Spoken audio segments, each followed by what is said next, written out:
Oh, ladies and gentlemen, it's about that time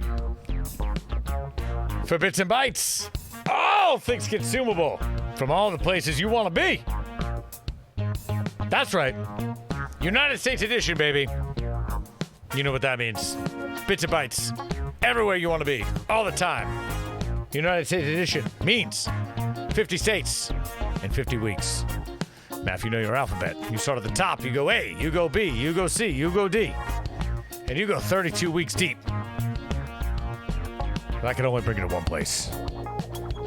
Week 32 brings us to the great, powerful state of New York. New York, baby. New York is here, baby. Week 32 of Bits and Bytes. Welcome, everybody, to Week 32, Bits and Bytes.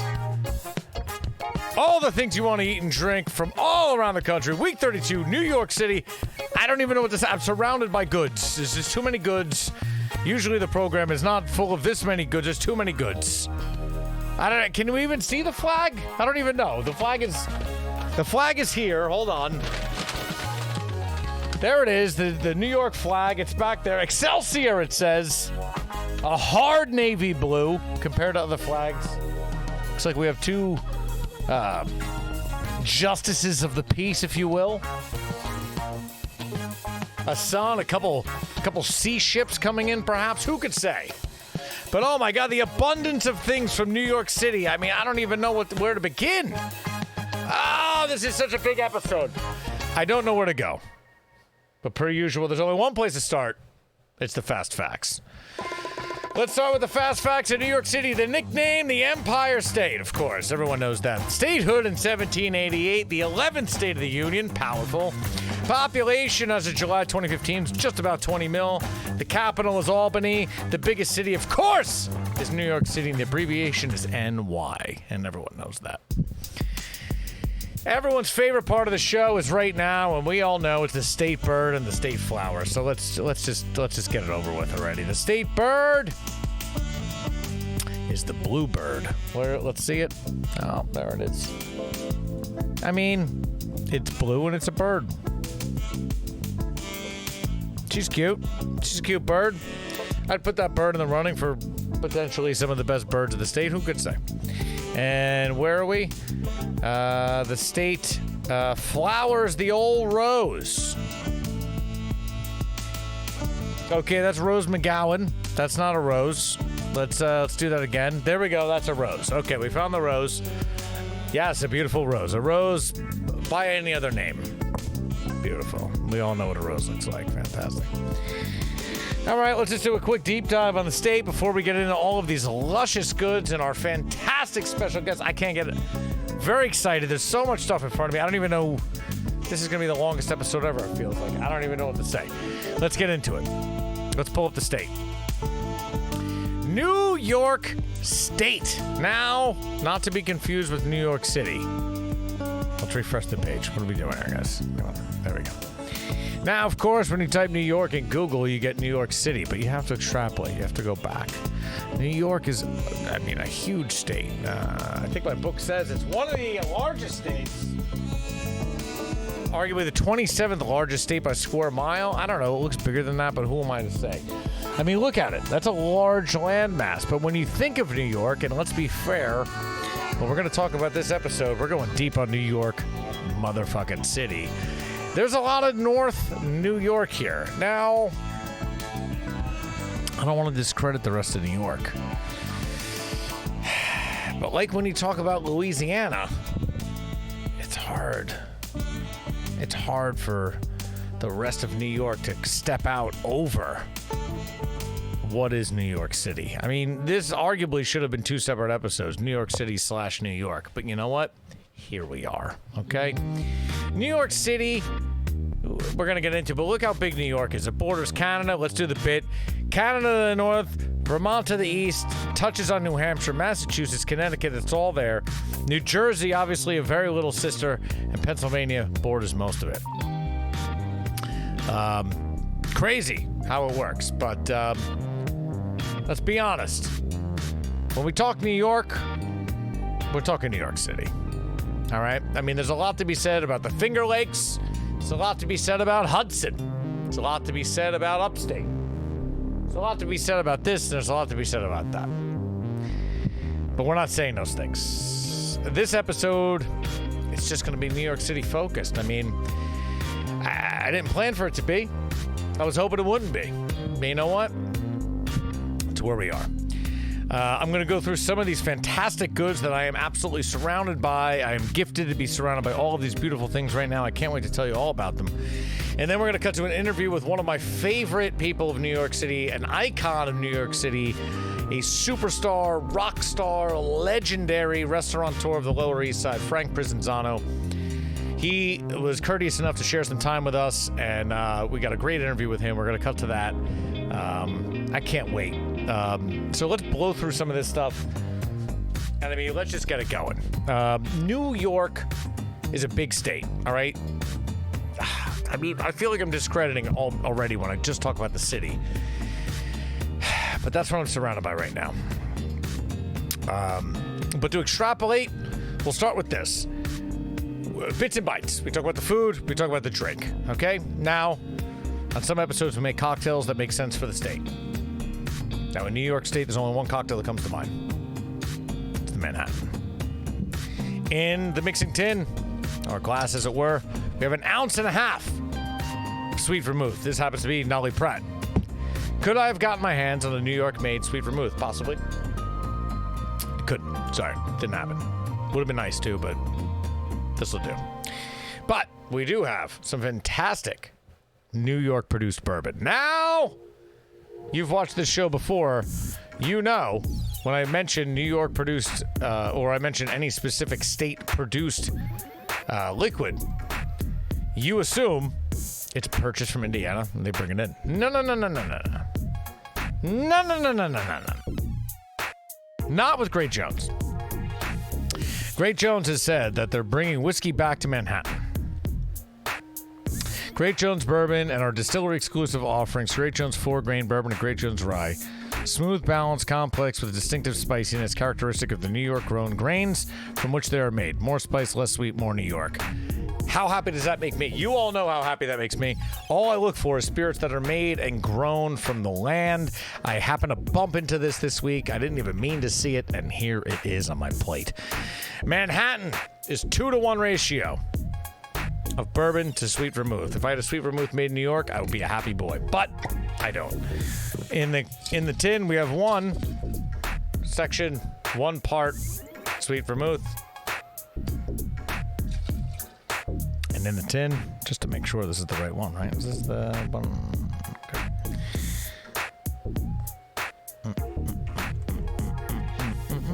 So we have 2 parts bourbon to 1 part sweet vermouth. That makes you what I'm going to call a classic Manhattan. All right. We're making this with Great Jones, New York State grown, New York State distilled bourbon. Did I try it on its own? I did. They have the restaurant, apparently, Proud Events. I really don't know much about them, and honestly, maybe I should have looked into it, but you know what? I didn't. Just deal with it. There's only so much time in a day. I don't have a press inquiry. Apparently, the website's a little weak, but the bottom line is, let's plug them. Let's respect it. The back of the bottle tells you everything you need to know. At the storied corner of Great Jones and Broadway, we built Manhattan's first whiskey distillery since Prohibition. Now, immediately I read that and I go, all right, you're full of shit. You know, you're buying stuff and you're just bottling it. No. Great Jones Bourbon is crafted from the finest ingredients: corn, barley, rye, grain, all grown in the rich black dirt of the Empire State and aged in white American oak barrels. It's beautiful. It's a purely New York product. It makes my soul happy. You know that. You know that if you watch the show. The result is a smooth, well-balanced bourbon, sweet with a touch of spice. Perfect celebration of the greatness and grit of New York City. It's what we like to call a New York classic, and I couldn't agree more. Great Jones Distillery coming through hard and correct, making me a happy boy. We lost the spoon, but it's fine. Where's my strainer? Let's pour ourselves a beautiful Manhattan and take a sip. Manhattan, the drink of choice of my grandfather, a man who made his bones in Manhattan. Cheers to everybody. Cheers to New York. Cheers to New York City. Cheers to the Empire State. It's a beautiful thing. Is that precarious? Of course it is. Will we pour the rest of the beverage in there? Of course we will. Will we precariously place it back on top? Of course we will. What is this empty glass for? Well, who could say? Man. I mean, I want to go. I want to go fast. I want to go slow. I don't even know the pace of the episode. I'm not even sure. I mean, we have the interview with Frank. It's like it's at least an hour. I gotta think. I mean, I haven't watched it. Let's go through what I got my hands on because I'm proud of all the items that are on this desk right now. So I want to bring them all to you and introduce you a little bit to them. Over here, let's clear that out. Over here, this is a bag from the Red Hook Winery. A winery that, how else can I put it?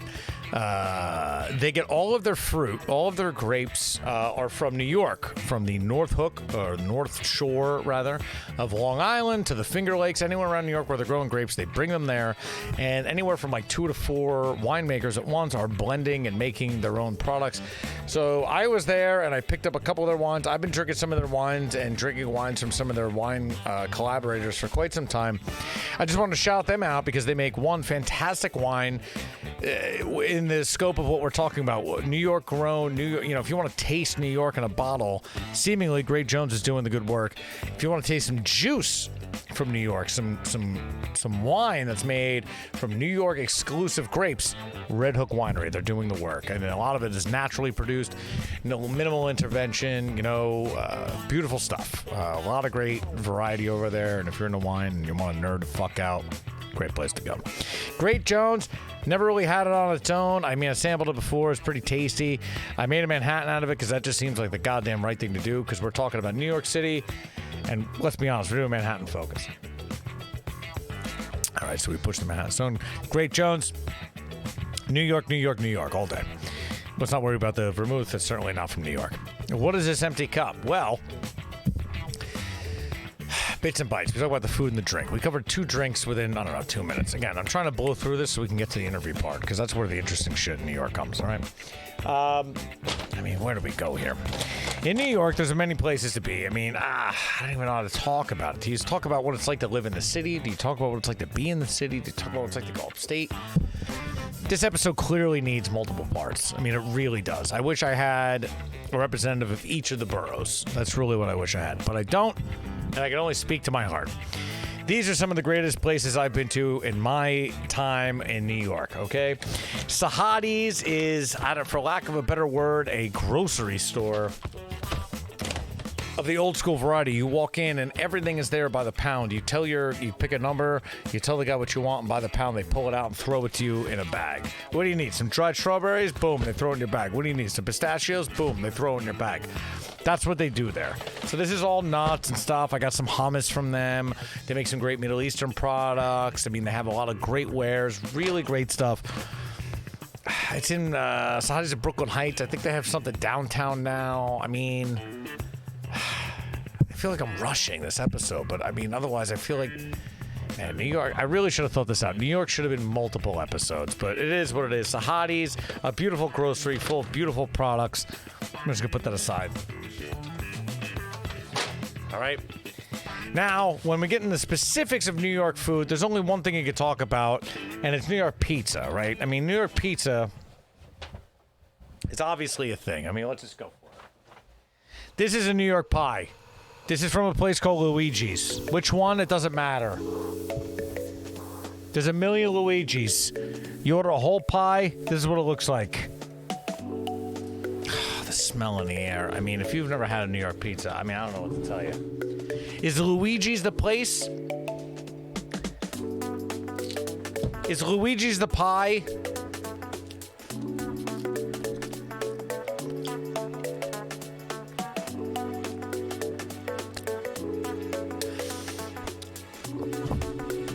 The question I have for you is, Is Luigi's the pie that all the top 10 lists told you to go eat?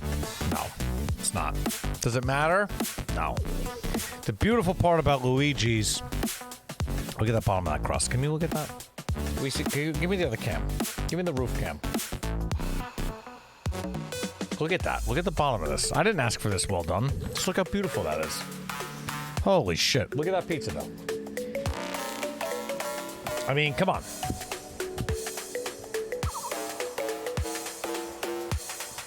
Absolutely gorgeous pie, right? I mean, this is a classic New York heat and eat slice. We can't be mad at that. No. Is this the pizza, you know, top 10 greatest pizza in New York City you're gonna go to? No.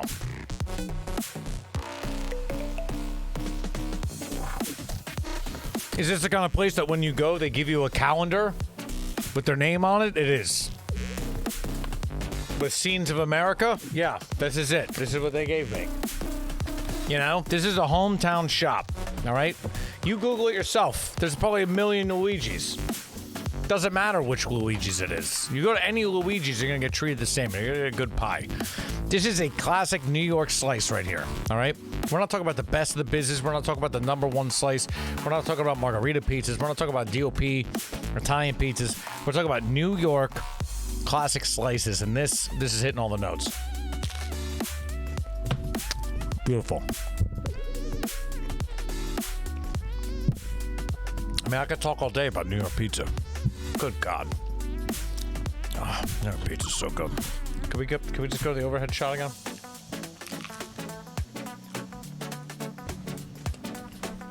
I mean, come on. You know you want a pizza of that. This is classic New York style pizza. Again, I can tell you this is from the #1 place on the #1 list. It's irrelevant. This is classic slice pie.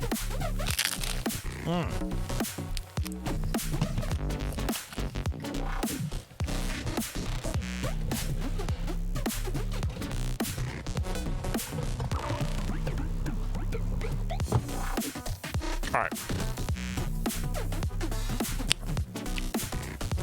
If you watched the show before, you know my least favorite part is where I chew and eat. But we're talking pizza, that's what we gotta do. And we're gonna do it again, because in New York, pizza is a thing. There's no question, but perhaps the most underrated thing of New York, or the most underrated food item in New York. I mean, there's so much great food in New York. All right, we're talking about any restaurant you can imagine. Italian, Pakistan, Indian, Thai, Chinese, Szechuan. I mean, you name it, man. It's out there. And the best, it all conglomerates into New York. I mean, I can tell you all the places in New York City. This is why I almost feel we need like multiple episodes. Like, we gotta talk about upstate. We gotta talk about the Finger Lakes. We gotta talk about Albany. We gotta talk about Buffalo, beef on whack in Buffalo. They got a weird breakfast pizza up there. I mean, I only got so much goddamn time. You know? But I'm trying to cover the New York City hits while I can, okay? So we hit the New York pizza. We know it's good. We're having a Manhattan made with New York made bourbon. Beautiful. Right time. One of the greatest things in New York that some people may overlook is New York Deli. What is New York Deli? What is New York Deli? What is New York Deli? I'm about to teach you. We're gonna learn what New York Deli's about, and then we're gonna move real quick. Oh, black and white cookie. Let's not forget that. That's for the dessert.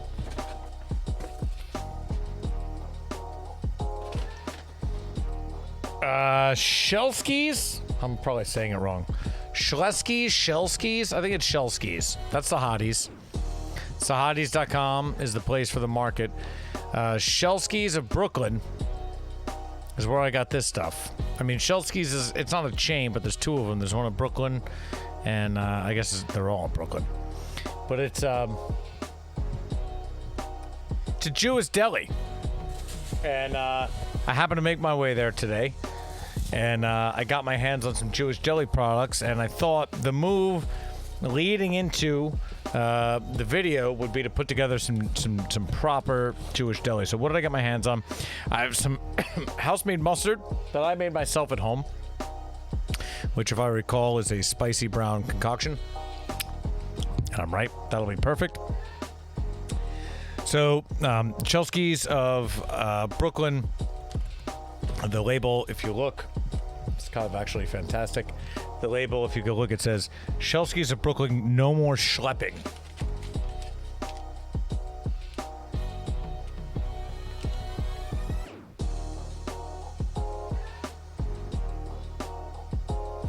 So this is the corned beef, and I have their pastrami. Now, in New York deli world, you would go hard pastrami, but, well, I mean, let's just go pastrami. Let's just fuck with it. So, instead of getting a full sandwich and bringing it home hours and hours later, I said, give me a half pound of your pastrami. Now, this pastrami would normally be steamed to order and then served upon some rye bread. So I just, I picked up all the items individually. Now, what else would Jewish deli in New York have? Smoked fish. Big smoked fish scene. Go back to some other episodes. Smoked fish doesn't really carry well in the studio.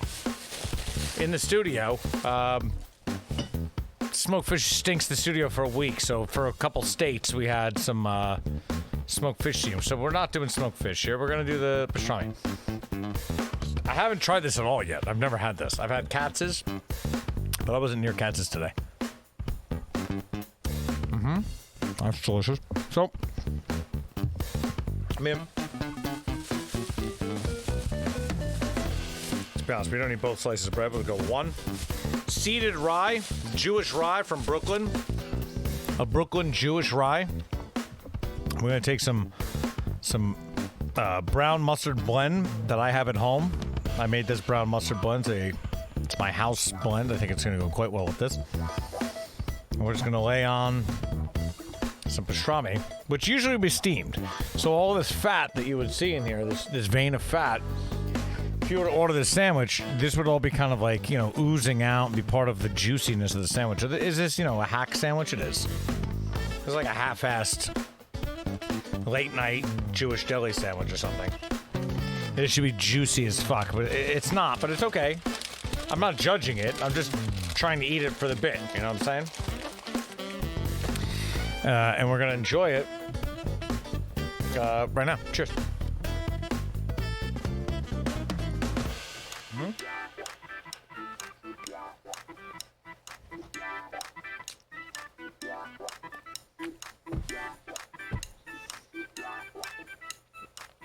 Of course, it's fantastic. I mean, this feels like a cheating episode. I mean, everything's going to be good.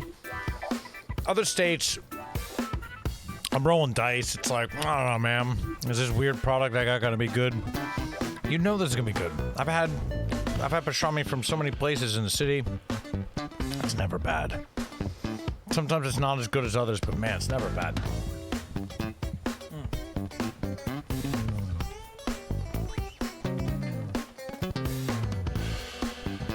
Now, we need to realize a Jewish deli is like a staple in New York City. New York City, is truly the, we use this term a lot in the show, the melting pot. New York City is where that term originated for the whole country. Now, this is where everyone landed in Ellis Island, so in the beginning, at the beginning of the melting pot kind of situation, all of these immigrants from different countries would get together, and the Jewish people would bring their food, the German people would bring their food, and let's just say the Italian people brought their wine. I don't know. Everyone brought their own food, every culture around the world when they immigrated. And then, we kind of get into this in the interview, actually, so it is actually a very good segue.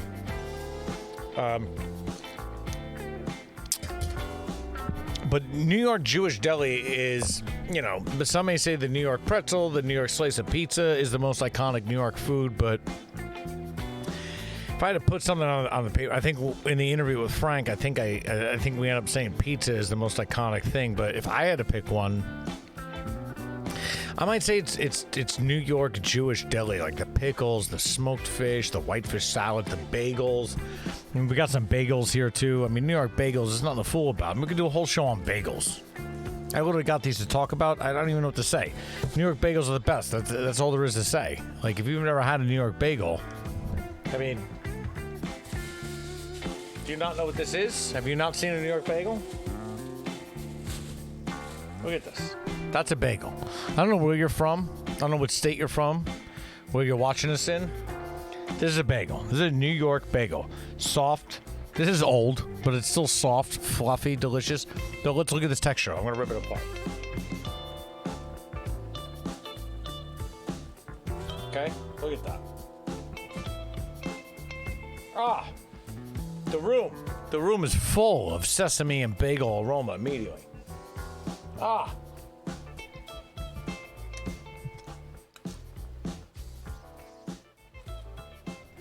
Do I need a bagel right now? No. Does this need cream cheese? No. I literally just eat this bagel. This is sweet and delicious. Oh my God. Jesus Christ.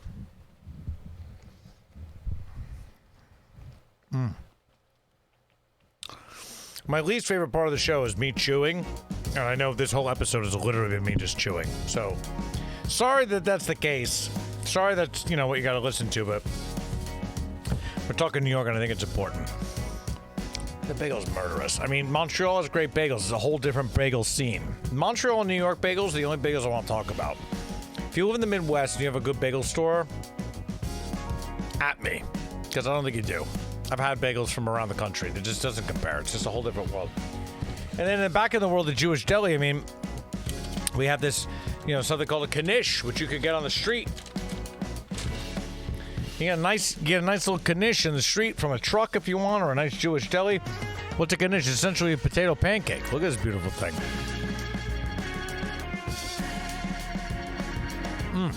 Oh, yeah. I mean, that's fantastic.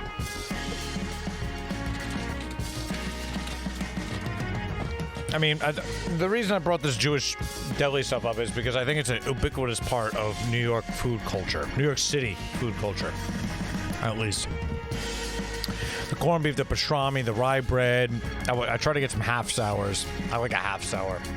I don't want to get full sours. It's not my scene. The pastrami. I really think it's just to me, it's a huge part of what the New York food culture is. I feel like I'm ranting at this point. I mean, why am I even talking? I have this fantastic interview. We have this fantastic interview with Frank PRISINZANO. Why are you listening to me talk about all this bullshit I got from New York? There's no reason. Let's go to the interview. Let's talk to a legend of the Lower East Side. A guy who made his bones in tiny restaurants in the Lower East Side and built them up, had a successful one, built up to the next one, successful one, built it up to the next one, constantly growing his restaurant empire. I mean, if you're following anyone food-related on Instagram in the pandemic, you've definitely been following this guy. He's taught you how to make limone. He's taught you how to make a crispy egg. I mean, Jesus Christ, this guy's a goddamn bona fide legend. I met him a couple times at the restaurants, and he's so nice, such a nice dude. I mean, I reach out to him and say, hey, man, I'm doing a New York episode for the Stupid Silly Show. You want to be a part of it? And he was all about it. He's just such a genuine, good dude. And I think that comes across in the interview. So, you're not going to get more New York information out of me. He's the guy. I don't live in New York. I'm a New Jersey boy, okay? He's Mr. New York. This guy personifies what I'm going to call, New York City, the Lower East Side of it. We'll let him talk about it, okay? Here we are, Mr. Frank PRISINZANO, the man, the myth, the legend. Here he is. Dude, I know right now, coming live from Lake Como, are you? Yeah, I'm in Lake Como. The lake's behind me.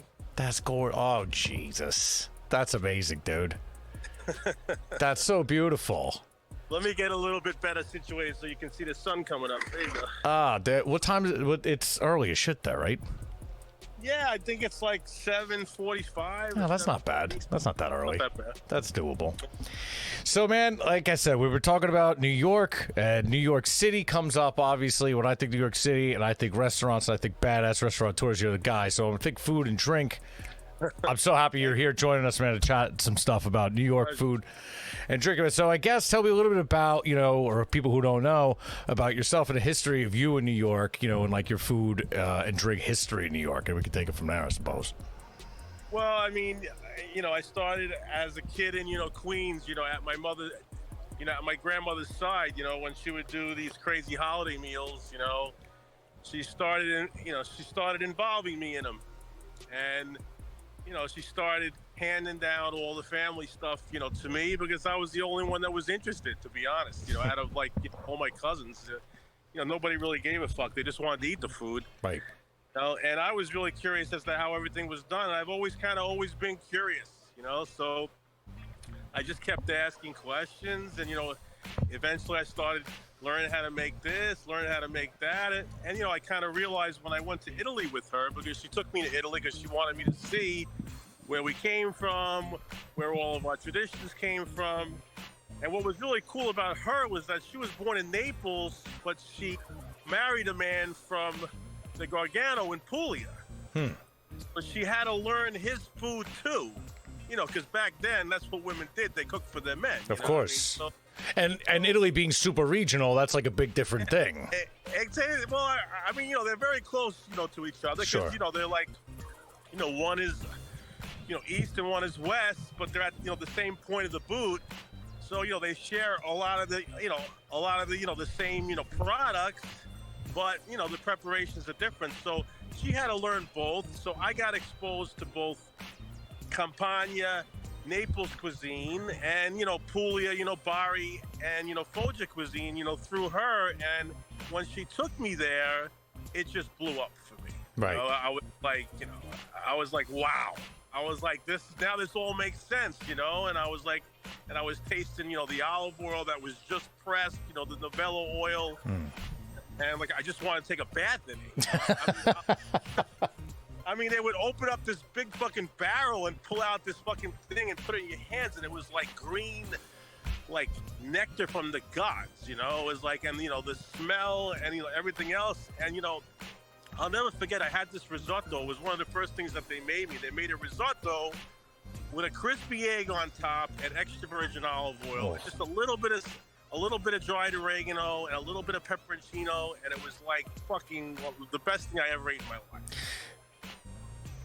I went to go visit, my father's villa, that was why we were there, because he had my grandfather's villa in the Gargano of Puglia, and we had to sell everything because he just passed away. Right.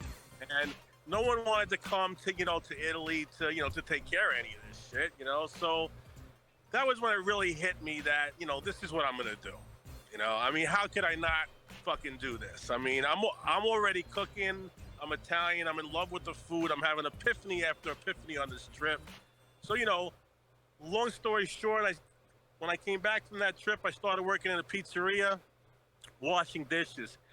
My mother used to get pizza dough from this place called Renzo's out in Long Island. And my mother was always dressed to the nines, she's a hot woman. So they didn't even sell pizza dough. She made it happen. Out how to get pizza dough because my father, and it was these two Italian guys, Joe and Sal, from fucking Naples, so right. they had that connection too, because my mother's from Naples, so they would give her the dough every week on the sly. Nice. They wouldn't let and I was like, Ma, come on, you got some pull in this place. Get me a job there. Let's go. Put me in. And she did it. She went there, and I started washing dishes. And, my trajectory I was 12 years old. You know what I'm saying? So I was making like $2.25 an hour, cleaning bathrooms. I would show up at 6 o'clock, and they would just leave everything for me. He'll take care of it. He's 12. He's fine. No one would think the fucking thing until I showed up. So I would show up to like Hiroshima. You know what I mean? Like what the fuck is going on in his kitchen? And I had no idea how to, had no idea how to really organize myself. With something like that. But, yeah, 12, no experience. You're like, what the fuck are these dishes? What are we doing? I'm like, I cleaned a small sink after we used to eat. I mean, this was like, this was like a restaurant worth.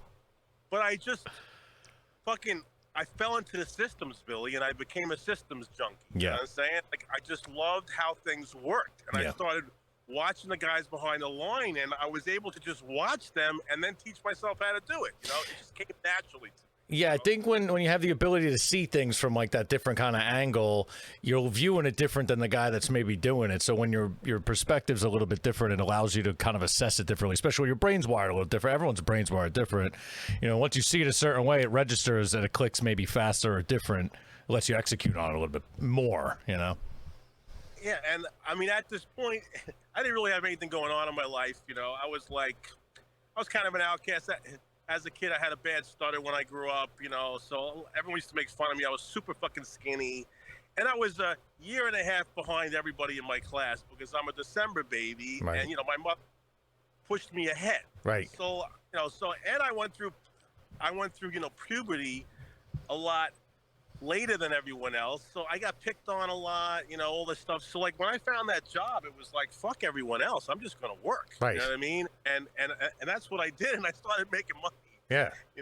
And I was like, wow, this is fucking great. I mean, I was like, 13. I was making like close to $300 a week. Right. You know what I'm saying? Murdering your peers. Yeah. And from that point, it was just like, fast forward, to all of a sudden, I'm in culinary school, and then all of a sudden I'm, at a culinary school, and I'm just, by the time I was 22, I was in charge of my first kitchen. Okay, I was a chef. So it just happened, I mean, I never even really thought about it. You know what I mean? I was just always, I knew I could do this, and I was going to do it until I got tired of it. Right. I got to Miami, and that was when everything changed because I left the kitchen.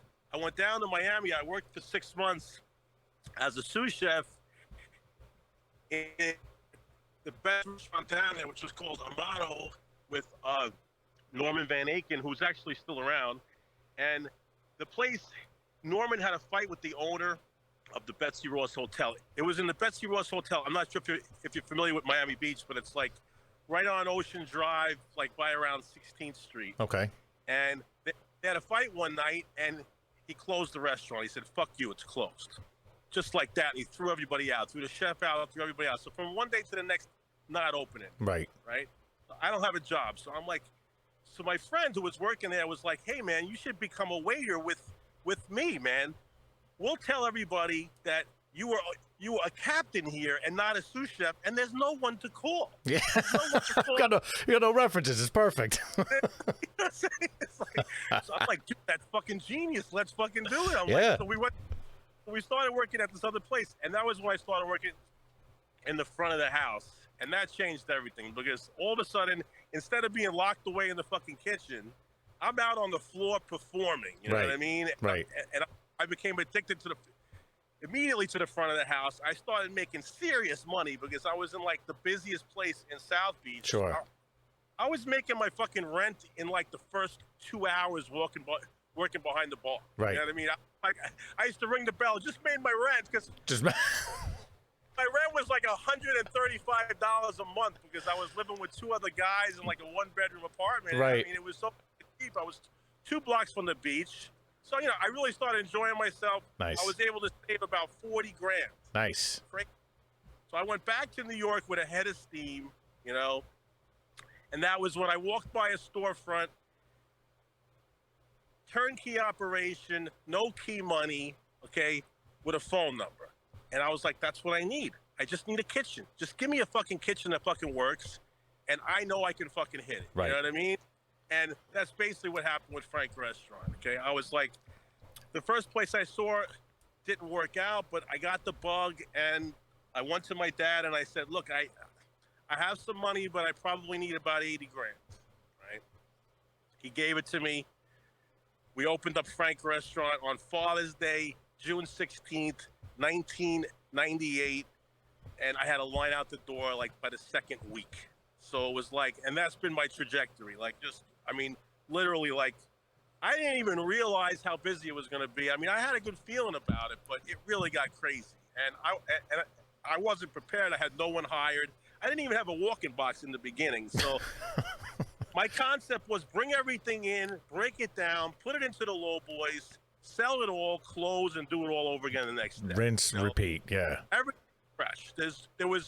I wanted to set it up so it was idiot-proof fresh. You know what I mean? Right. Because you couldn't over-order. You know It's just not possible there. I got fucked by it, though, because all of a sudden I needed a walk-in box because I had 23 seats. I was doing 200 covers by myself. That's insane. On a Saturday night. 200 covers, 10 turns. That's insane. What time you open it? What time you close it? Jesus Christ. They were knocking on the door at 5 p.m. because I got an article in the 25 and under in the New York Times by Eric Asimov, and he loved the place. Right. And from that point forward, it was like I had the fucking blue hairs knocking on the door at 4:45, waiting for me to open at 5 o'clock. I mean, that's a beautiful thing. I am. So I was like, I was collapsing at the end of the night. For sure. It was, but it was, it was crazy. And then, from there, I opened up Little Frankie's and Supper, and then I opened up a Chinese restaurant. I opened up a French Vietnamese restaurant. I opened up the Mud Spot on 9th Street. I had a lot of fun. And, I started my own building company because I was building everything myself. Right. We bought all the tools to make furniture, and then we turned it into a furniture company, and then I built my loft. I mean, dude, it's been a whirlwind since then. It's a crazy adventure, dude, and everyone who follows you loves to follow along too. You're obviously very entertaining on the Instagram. If anyone doesn't follow the man, I put the link. It's in here. You can see it. It's obviously at Frank PRISINZANO. Yeah, dude, and I don't even know where to start. That's a crazy story, and and you said you went back to New York and you found it sounds like in New York City, is like the only kind of place almost that something shit like that can happen, where you find a turnkey, all you need, give me a stove, give me some fire, we're gonna make it happen here. Yeah, absolutely. So, like, in New York, right? So let's just think about New York for a minute. Yeah. Like, you've been in New York for a long time, right? I was born in Queens. My parents moved us out to Long Island, and as soon as I was old enough, I was back in the city again. Right. Hated it out in Long Island. Right. I thought it was like a prison sentence, honestly. so I've been out to Long Island a few times. It's not the best. Staten Island also not the best. There's a lot of areas in New York. So, like, I don't know. In your opinion, there's no like right or wrong answer. I always ask everybody this who's like spent time in the state. I've been in New York. I got my opinions, but always curious to hear other people's. Like in New Jersey, right? I'm New Jersey, born and bred. Generally, we break it down: North Jersey, Central Jersey, South Jersey, right? North Jersey's pretty close to the city for the most part, so it's kind of like an extension of the city, a little bit, like by Jersey City and stuff. Central Jersey's got the shore towns and shit like that, and South Jersey starts becoming like Atlantic City, Philly turf. How would you kind of break up, in your mind, New York? Maybe even New York as a whole, but New York City, generally speaking, I suppose. There's only Manhattan for me, and then everything else. Right. There's 5 boroughs beat it. It's just Manhattan and the other stuff. I really want to be in Manhattan, dude. And that's all. That's where I always am. Come to Brooklyn. I'm like, I spent my whole life trying to get here. Now I'm here, and I have no reason to leave. It's funny how the ages of people view the boroughs so differently. It's funny. It's definitely. Obviously, I have a connection to Queens. My parents grew up in Queens. They met in Queens. I was born in Flushing. They lived in Corona, which was a major Italian community for a very long time, a very tight-knit Italian community, which was really beautiful, actually. My parents had like a storybook, upbringing in that area because they were surrounded by all Italians, all the extended family, all their friends were all like 3 doors away. When was that? What kind of time frame are we talking with that out there? Talking about my parents would probably 1940 to like 1970 they were in Corona. Yeah, that's when they, the term the melting pot and shit gets used a lot. Like that's kind of like where all these neighborhoods, and I'm not too familiar with them all, but like, you hear about all these neighborhoods in New York, like an Irish neighborhood, the Polish neighborhood, the Italian neighborhood, Little Italy, obviously, right? Like everyone was kind of, when they would get here, I think to the best of my knowledge, I guess, when everyone got here, they just, huddled up with the people they knew and the cultures and the vibe, and they just made their own neighborhoods. Not so many of those exist anymore, or do they? There's pockets. I feel like they're small. Well, the Spanish, the Latino community is, still doing it. Right. The community still does it. I mean, there are major Korean areas and Latino areas in Queens that are like, it's kind of the same, but it's not exactly the same. I mean, we had Irish neighborhoods, Yeah. Italian. It was a lot more diverse back then. Now it's, just mostly, the people that are working all the jobs Right. that no one wants. Right. You know what I mean? My entire crew is basically in Queens. Right. Right. And it's also generations apart, too. I'm sure it was different back in like the 30s, 40s, directly off the boat or whatever, like first generation from another country. Now everyone's just kind of, yeah, all right, you're in Little Italy, you're Italian, but, do you have connections back to Italy, or you just, your Italian family does, and you're a bit disconnected? Because I've been walking through, I don't know, parts of Brooklyn, and there's like a Polish 3 blocks. You're like, wow, I feel like I'm in Poland. Like, what the hell is this? There's all the restaurants are there. There's like Polish bakeries. Like, it really feels like you're surrounded by it. Then you take another block away, and, there's something else.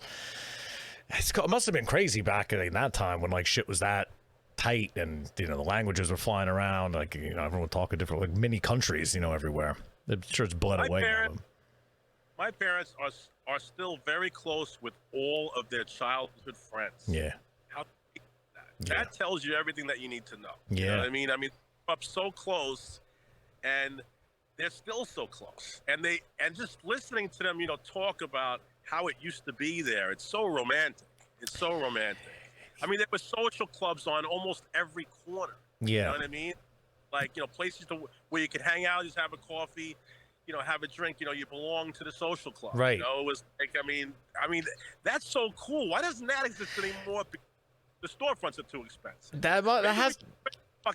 Maybe we should bring them back for all these empty fucking retail stores. That's a great idea. I would love to go to a social club, but who would connect with that though? Like, I feel it's funny you say that. I was up in North Jersey somewhere getting coffee in some town for something, and there was I'm assuming it was an Italian American social club across the street, and I looked, and I was just like, man, who's going here? And I know it's definitely like old timers up there that are probably part of the bocce club and shit, which is fine. But like, man, you got this spot. It's a nice spot. It looks real nice outside. Like, what's the schedule? I wanted to go in and be like, what's going on here? Like, what are we doing Tuesday at 6? How do we make that happen? Like, the social club is a great idea. It's like, the Knights of Columbus, basically. That's what's left of it, Yeah. Like the and who the fuck knows what they do? I mean, I don't know. I was always just told when I was growing up, and asked, that's like the place where like the random monthly poker game would happen. You could go to, and like your drunk uncle goes. Gambling, that's what goes. That's on. it. Yeah, it's illegal gambling that like the cops are okay with, and like the drunk uncles go there. That's like the only thing I remember about that. Well, what's funny is that's what my grandfather and my grandmother did. My mother's parents, okay, that's what they did. They ran poker games out of the fucking basement, and my grandmother cooked, and that was the big attraction, was she was cooking. She was cooking. But they'd start the games on Friday and not end until Monday morning. Yeah, they go the whole 24 hours, so the entire time. It's crazy shit they used to do. No, they were basically, running a gambling house. I want to eat those meals. That sounds like the best. Play poker for 8 hours, crush some Mama PRISINZANO food. She used to pack them in, they told me. I believe it. Man. All right. So what do you think? So let's step back to like New York a little bit. What do you think about, so like again, every state we talk about what's an iconic food for the state. And it's tricky. Like I always try to get something from the state that represents it. Like either something that's like, super hyper local that's made there, a product that's made there, or something that really represents like I hate to use the word, like the terroir of that state. Right. But like they were like in Georgia, there was a great rum that they make, which is interesting. They make it with sugar cane that's grown there. Like I love that. I think it was great. It's like sugar cane from Georgia. And who the hell thought they were making rum? I was like, how good could this be? It was so good. It was amazing. What do you think is an iconic? Like if someone doesn't know anything about New York City, or New York as a state, I guess. What do you think is like the iconic thing? What do you put on a plate and say that's New York? What is it? Well, in your opinion, there's no right answer, right? Well, because we have such amazing water and yeast, okay, it's pizza and bread, man. Yeah. That's what it is, because it's inherently ours, because it's our yeast and it's our water. So so there's no pizza really like New York pizza exact. Right. You know what I'm saying? So I think that's I mean, I would say that. I would say pizza and all of our breads. I mean, come on. How many great bakeries do we have? Unbelievable amounts. How many great pizzerias do we have? You know what I'm saying? I mean, it's insane. You don't know how many great bakeries and pizzerias. And I'm in New Jersey. I spent a lot of time in New York, but I'm in New Jersey, and I got great bakeries, pizzerias here. It bleeds over. But you don't realize how good you have it till you go somewhere else. Yes. Till you end up in the middle of, like, Colorado one day, and you look for something to eat on a piece of bread, and you're like, what is this shit?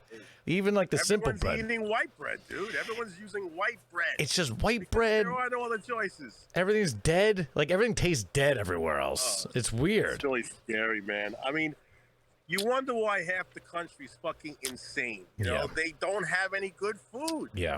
They're eating in. I mean, I drive across the country, and it's horrifying that it's just all fast food and all chain restaurant.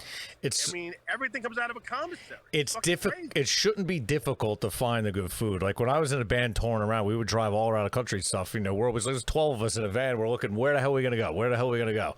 And you know, you always end up at a buffet or something. Like the best thing you can find is like a salad bar. And all you can eat with fat people. Right. But if you found a salad bar, it's like, holy shit, at least I could eat something that's not gonna kill me. Jesus. But there's no way to find, like, finding the good food is also difficult. Maybe there's an app for that. Maybe let's put that on the list. Social clubs.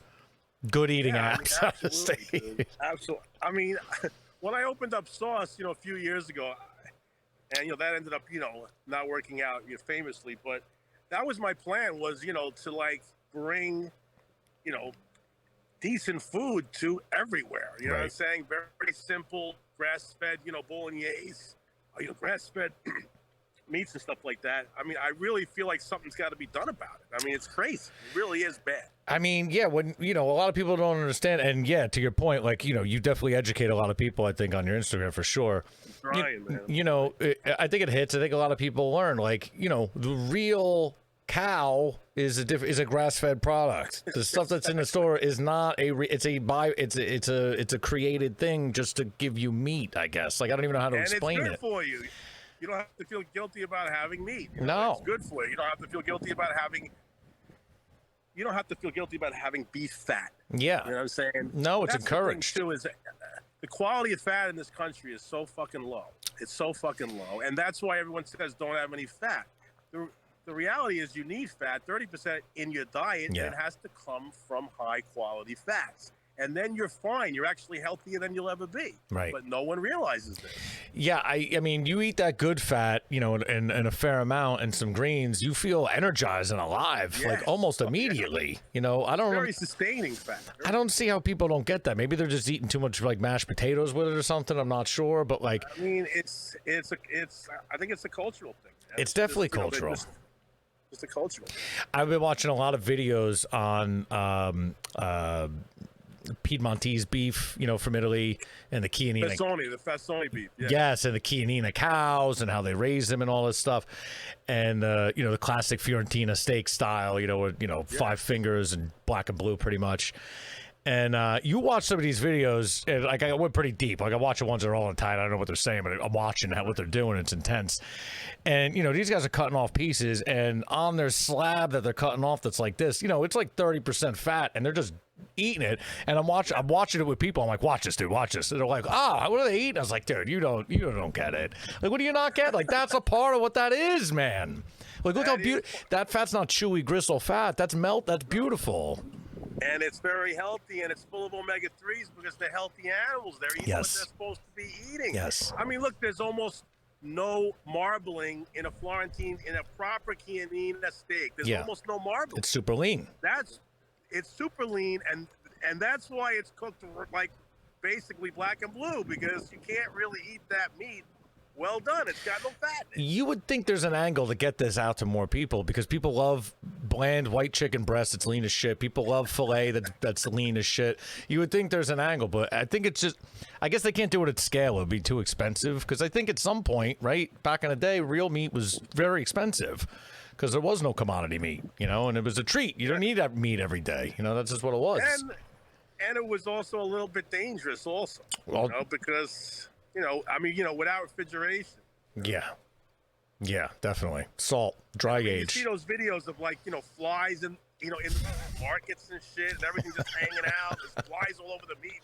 I mean, It's fucking crazy. I mean, they still do that in some countries. I mean, that's just how they operate. I guess that's why they cook the shit out of the meat in those countries, because then you're safe. You see, that's why there are so many cultures that cook the shit out of everything. Yeah, it's safer. Because they had to make sure everything was dead. Cook the shit out of it and add a bunch of chilies. Make it hot, make it bland, Exactly. Yeah. And when I see people still eating like that, I'm like, what are you doing, man? That's because of how things used to be. You know, like you don't got to do that. You don't have to do that anymore, but it's like, it's, once again, it's a religious thing. Yeah. And it's a cultural thing. It's definitely cultural. Cultural thing with eating is interesting. It's interesting how some people are like, I don't like grass-fed meat. It's like, dude, what are you talking about? Like, that's what it's supposed to be. It's just interesting. People are funny too. I mean, you see all kinds of people, especially the restaurant industry, just whatever you want. Oh man, there's no shortage of characters in my life, that's for sure. Oh man. All right, so pizza and bread. I think I can agree with that. I don't think anyone's going to argue with that being like the iconic New York food. What do you think about New York drinks? I mean, I got home, made myself a Manhattan just because it seemed right talking to Manhattan. I didn't have any New York booze, I don't think, at my house. Is there any kind of booze that sticks out? I mean, you drink a lot of booze back and when you are in New York, anything local or hyper local? In Manhattan? What's that? Booze that I'm just drinking in Manhattan. No, like stuff made in New York, production stuff made in New York. Shit, I don't even really. I mean, I have a friend of mine that has a vodka company that's in New York now. You might know him. His name is Dave Ortiz. He's you remember Quality Meats? Was like a sneaker store. Yeah. That was his store. He's got a vodka company. I can't remember the name of it offhand. But he's the only one that I know that's even making a spirit here. I mean, I haven't tried anything else. So, I mean, I love martinis, man. That's what I drink.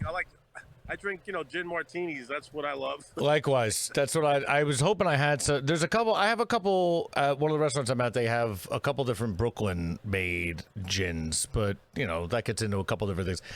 I like, by the time we air this, hopefully I find something in New York that uses like New York grown shit. Like that's what I'm looking for. Like, that's the idea of like just like New York grown shit. Like that's what I'm looking for. That's the idea of like the idea of just like New York grown shit. Like that's what I'm looking for. That's the idea of like the idea of just like New York grown shit. Like that's what I'm looking for. Our vodka, it's called. I'm pretty sure. Our vodka. There it is. Our/vodka. New York vodka. There it is. I see it. Nice. Now I gotta try that. Yeah, I like gin. Great product. People love vodka, but gin to me just has character and complexity. It's just. I mean, gin comes from alchemists. Yeah, the science behind it. People are doing work to make that gin happen. There's a couple in Brooklyn that it's like Green Hook. There's a couple ones. They're interesting. I don't know if they use like New York based shit in it. Like I don't think they're growing juniper berries in New York, but I just, like I said, I always try to find something that's unique, at least in the state. I don't think that's a good representation of that. But what about the rest of New York? Is there anything else about upstate or anything like that? You got any experience up there or any kind of information about that at all? Or you're just city? You're Manhattan man. Yeah, but I do like, driving up, to Rhinebeck. Rhinebeck's really cool. I mean, I like hanging out in that town. Right. The Beekman Arms is a really cool, inn up there. Beautiful inn. I don't know if you're familiar with it. It's in Rhinebeck. Yeah, I've been to Rhinebeck and that whole kind of like Hudson-ish area there. It's really nice. I went to school up there. I got a bumblebee in my face. I see it. Holy shit, that thing's huge. I went to school. He's following me around. I went to school at the Culinary Institute of America. So okay. I was right by there. Nice. So, places up there that I used to hang out at, but this was, before, the food movement really, happened up there. So I don't have a lot of experience up there. Right. I mean, I just go up there. It's like bed and breakfasts here and there. I like to go up there, obviously, and, drive up the Taconic Parkway in the spring and in the fall when, the trees are blooming and the leaves are falling. It's spectacular, beautiful. Most of the time I'll go and I'll rent a Porsche or something and I'll drive up to Taconic with it. Nice. That's always a treat. Nice. You know, just rip it up there.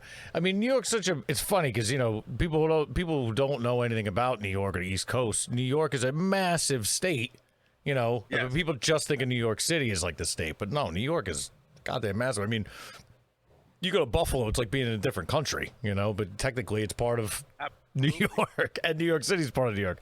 So in that sense, it's kind of crazy. Let's see what else we got over here. Looking at this, New York City.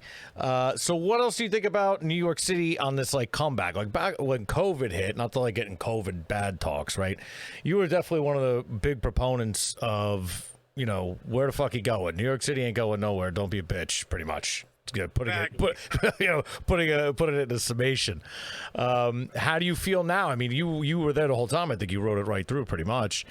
Yeah, I mean, I left in the summer after we got hit, when, you know, things calmed down, and I went down to Miami, but for like a month. But then I came back and we got hit again. So I mean, we really went through it, but I never felt like, I mean, I saw the spirit of the New Yorkers around me, supporting my restaurants more than ever, you know, and I was like, we're not going anywhere. They're not gonna have any problems here. I was one of, you know, the lucky ones, because I already had a very robust, you know, delivery business already happening when it hit.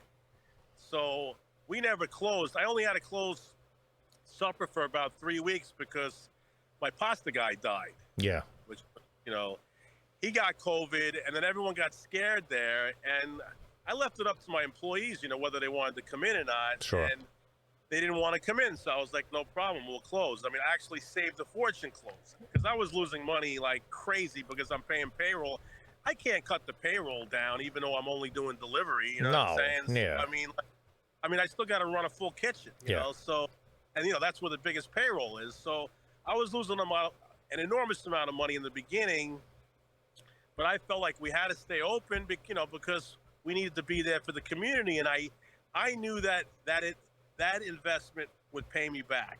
You know, and it did, because when the winter rolled around, I had people waiting in line to sit outside to eat. That's fucking crazy, and that tells you everything you need to know about New York City. And that was when I knew that there was no fucking way we were going anywhere, and that it was just going to be like a reset button for us. Right. And it was going to push out people who didn't seriously want to be here anyway. You know what I'm saying? I mean, look, you know, I don't give a shit how many people get angry with me. I put a post up, and so many New Yorkers got angry with me because I said, you see, I told you not to leave, and now we're fucking going crazy here, and all the storefronts are getting fucking rented out, and we're having a huge revival, and everyone's making a shitload of money. Right. And you were stupid to leave, you know, because they deserve it as far as I'm concerned. Right. You know, look, some people got sick. Of course, I'm not talking about that. You know, like, you know, some people, you know, lost their jobs. Okay, I understand. But I'm just saying, you know, a lot of people were just flat out scared. Yes. Okay. And that's what I'm talking about. Okay. They didn't have to leave, and they left because they were scared. And that's fucked up. You should stay, and you should help your city, and you should do everything you can. I mean, we did like 75 hospital runs because I had operating fucking kitchens, and I found out that the fucking medical workers were getting vouchers for McDonald's because all the cafeterias in all the hospitals shut down as soon as COVID happened. It's crazy. So it was like, I'm like, these guys are, I mean, what were we up to, Billy? Like 3,000 people dying a fucking day? It was pretty bad. In the height of it, yeah, I mean, it was bad. I mean, I was like, how could these people who are saving our lives, literally, eat McDonald's and work 17-hour shifts? It's fucked. It's fucked. It's just fucked. I eat McDonald's and I want to throw up a couple hours later. Yeah, it's like an experience. Like, you eat it, you go, what the hell? What did I just do to myself? Exactly. And you know, a lot of times you have no choice. You're in a fucking airport. There's nothing else to eat. You know? Sure. Or, you know, and you know, it is what it is. But I mean, come on, to sustain the medical community, because nothing was open. I mean, you know how the hospitals are up in Manhattan. There's nothing around. No, they're dead, to complete dead zones. The fucking dead zone to begin with. And I'm sure they had a couple of, you know, fucking delis that basically supplying all these people. If they even stayed open, I doubt that even. Who knows? Exactly. And I was just like, wow, something's got to be done. You know, so we were open. You know, we jumped on it. And I mean, I'm reaping the benefits of all that investment that I made in New York City. because the loyalty that I have inside my restaurants right now, I've never seen anything like it in my life. I mean, that's the New York. I mean, that's definitely, like you said, the New York City spirit. And, you know, to your point, you know, if you were scared and afraid, and again, it was a scary situation, there's no doubt. It's still going on, all that. There's all respect to that. But to get up and flee and not support your city, especially if you're someone who considers yourself a diehard there, that's, you know, beat it. You know, maybe you're not, you shouldn't be contributing to the city. Maybe you're not the guy. I mean, I really look at it like it was a cleansing, you know. And right. I love the empty storefronts. I love the graffiti everywhere now. I mean, we're back to the way, you know, to the way it was. I mean, you know, the Village was a rough area. You were, you know, you had to have street smarts. Yeah. Especially if you're walking around at 3, 4 o'clock in the fucking morning. You know what I mean? I mean, you know, you had to be smart. You had to have that sense of danger. Everyone that grows up in a city has that sense of danger. You know what I mean? Yeah. Like, I know something's not right here. I'm not going to walk down that street. Yeah, you know you got to be smart. Street smarts. That's where the word comes from. I don't care that, you know, it's, I mean, look, I'm sorry for anyone that, you know, that gets hurt or attacked. Of course. I mean, this is what has always been. It's always been a little dangerous. But Frank, I have to get to the M&M store. How am I supposed to go buy all my red M&Ms and my blue M&Ms for my kids? Come on. Keep it healthy, keep it safe. I need 7 cops everywhere.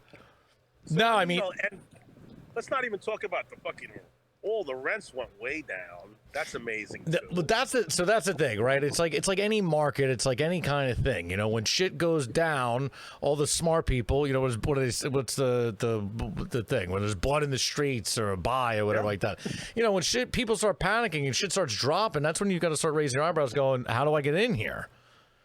All of a sudden, there are no storefronts available in the West Village anymore. It's crazy. And there were tons of them. Literally, what, 8 months ago? You could have probably went in? Exactly. I mean, it's like everyone sees the opportunity, and also the extra space that we now have outside is incredible.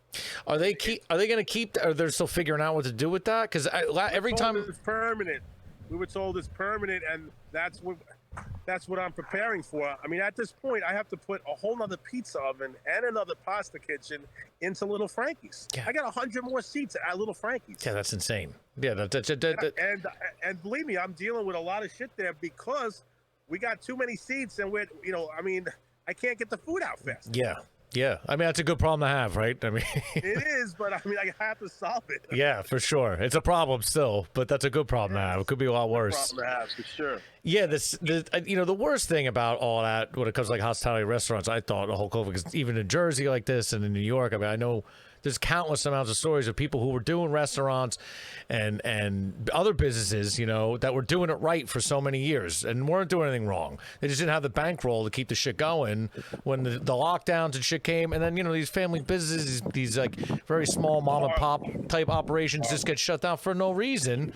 And then, you know, they're fucked. And that, you know, that's sad. That's a sad thing. Like those people, that's a huge loss to the culture, to the neighborhoods and shit like that. And that's like heartbreaking stuff. I mean, I'm sure you've seen a bunch of them around the city. Well, I mean, you know, one of the ones that, you know, sticks out is, you know, Prune around the corner from Little Frankie's. Yes. But reading, and, you know, she wrote a New York Times article. Yeah. Okay? I don't know if you read it, but when I read it, I just felt really sad that she never made any money there. Yeah. That she was never, I mean, she was very busy. And she was, I mean, I hate to have to say it, but not a very smart businesswoman. Right. I go, because she was very busy there. She was not even paying herself. For so many years, she's given herself like a small pittance of a salary. I mean, raise the prices. Yeah. I mean, you know what I'm saying? Something. I mean, it was almost like, you know, she wanted to suffer there, you know? So I think in some instances, some of these businesses, you know, maybe it was time for them to go out, you know? Because, I mean, how can you, I mean, look, this is a national, I mean, this is a biblical event. Yeah. You know what I mean? I mean, it's a once in a lifetime type thing for sure. I mean, and, you know, sometimes change is good. You know, change is good. Yeah, I mean, it's not all bad, that's for sure. I mean, terrible things often in history lead to great things. Like, like you said, like back when a city was super dangerous and that's when all the artists came in and created all the culture and the vibe that was in the city. That's what the city was rooted in. And then it started becoming, M&M stores and shit, and then everything gets a little washed away, It's exactly. You just hope for the best. Exactly. And, look, there's always another flip side to everything. Right. So, and, I think that there were a lot of businesses that were just scraping by, okay? And that's no way to live. Right. It really isn't honestly.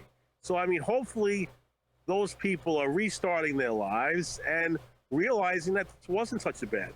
Sure. You know what I'm saying? Because a lot of times when you're when you own a restaurant, a lot of times you got blinders on. You can't really see what the hell's going on because you're so deep in the weeds, constantly trying to keep everything together. Yeah. And it's so much stress, you know what I'm saying? And that's why so many restaurant owners are like the worst people sometimes. You're like, wow, man, you know what I mean? This guy's like a dick, like a total dick. Because he's tortured, literally. Yeah. He doesn't really have a day off. Right. It's a horrible existence. So hopefully, some of those people who really weren't doing that well to begin with, because everybody got money, Billy. You know what I'm saying? Everybody got money from the government. Right. A lot of people, just didn't even apply, because they didn't have an accountant or, whatever it is. And, the application process was arduous. Yeah, it was taxing. It was fucking crazy. You hope that some of these people that have the notoriety and that weren't making it happen maybe pull back, reassess, and then come back hard, with a new plan and a way to make it happen. That's the whole thing, Billy, is that now it's cheap. You know what I'm saying? So so there's a whole new flock of people coming in to open new stuff, right? That wouldn't have been able to do it before. Sure. Okay. So that's a great thing. And that's what's fueling the revival of New York City right now, is that energy, that optimism of like, I get to do something here that I could never have done before, right? Because of the pandemic. And you have to look at it I try to stay positive always. You know how I am, man. I always try to look at the bright side. Totally. And that's what I'm concentrating on. And that's what the people that are living in New York, in downtown New York, are concentrating on, because Midtown's a different story right now. Okay, they're not seeing the revival we're seeing, right? Because we're the coolest neighborhood. You know what I'm saying? Like, we're the ones that have all the. Look, we always had all the cutest places, and all people from all over the world come to walk around the Village because it has that energy. Like, it has that thrill. You don't walk around Midtown. You know what I'm saying? Unless you have to. Just check it out, like architecture. Honestly, it's not the same. So that's also really cool. Is I'm a downtown guy, and I love seeing this incredible revival in my neighborhood. So. To that point, so for someone who's never been to New York and being a New York expert, right? How would you break out New York City? Because there's uptown, downtown, Lower East Side, West Side. How would you relay that to somebody in a quick way that they would kind of make sense if they're looking at the map of it? Well, the easiest way, to think about it is the oldest areas of New York are the cool areas. You know what I'm saying? Because they have the most history. They, you have all, the areas that, West Village, East Village, Lower East Side, ethnicity there. Right. A lot of history. Still a lot of stores that represent that. Still a lot of restaurants that represent that. So it's kind of like a cultural map of the melting pot that is New York. But then when they started building up higher and they created, the grid system, and, they started building, skyscrapers and everything else, it became a little more industrial looking, obviously.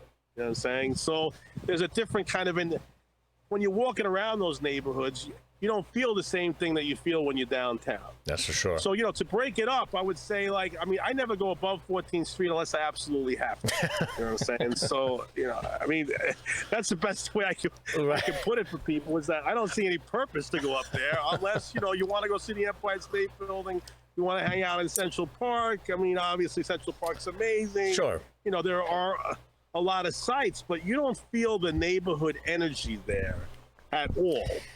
Okay, maybe the Upper East Side and the Upper West Side, yes, Different there's like a energies. neighborhood Different energy. energies. Yeah, but I mean, and you know, obviously also Harlem's amazing. I mean, I love Harlem. I mean, I love it all the way up there. But Right. I don't know. You know, I just love downtown, man. I just love downtown. And I forgot what the question was. No, you broke it up. That's great. I was just trying to break up the areas in New York City for someone who doesn't know anything about it. I mean, that's perfect. I mean, I love it downtown, man. I mean, that's where I tell everybody to go. You know, that's where my businesses are. I would never open anything uptown, so.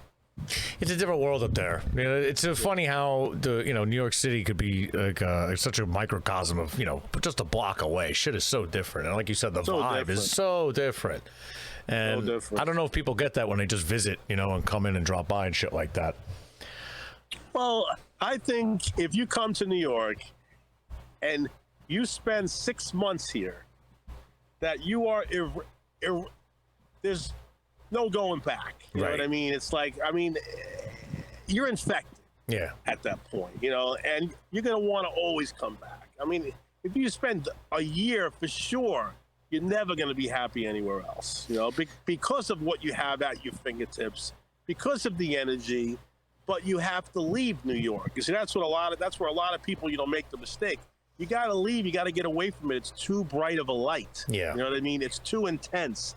You got to get away from it, think about it, and come back to it. That's what I try and do. That's why I go to Miami so often, because I feel the same way. It's a lot. It's a lot. It's intensity nonstop. Yeah. I mean, New York is definitely an electric city, and definitely one of the most. New York City is one of the most electric cities. I mean, I've ever been to. That's what people say. The capital world, or the biggest, greatest city in the world. I mean, I don't think anyone really. Who's arguing with that? What other cities on the same level? I mean, there are people that have never even been there that don't argue with that. That's what I'm saying. I mean, I don't know what else there is to say about it than that. That alone. I mean, I love the bragging rights of it. That's for sure. There's definitely bragging rights in New York City. They say you make it there, you can make it anywhere. I mean, it's a fucking song. It's a fucking song. Dude, but Frank Sinatra wrote it, and where's he from? Jersey. Jersey. Yeah, Jersey boy. Well, there's a weird connection with Jersey and New York, right? It's like, especially now, like everyone from Jersey goes into New York. There's a huge flood of people both ways, 9 to 5, to work at each side. It's interesting. And, most people you meet here, they all work in New York, and they, or have a place in New York. It's another borough over here. I feel like, we're all New Yorkers, man, honestly. I mean, what's the difference between New Jersey and Queens or Brooklyn? There's no difference. It's right there. A couple miles. I mean, and, Long Island, I mean, come on. I mean, I feel like parts of Long Island are a different state, honestly. I feel like parts of New Jersey are definitely more New York than parts of Long Island I've been to. For sure. I've had a lot of fun in Jersey, man. I've had a lot of fun in Jersey. A lot of friends in Jersey, went to visit a lot of friends in Jersey, hung out, stayed over their houses overnight, and had a great time in New Jersey. Jersey's great.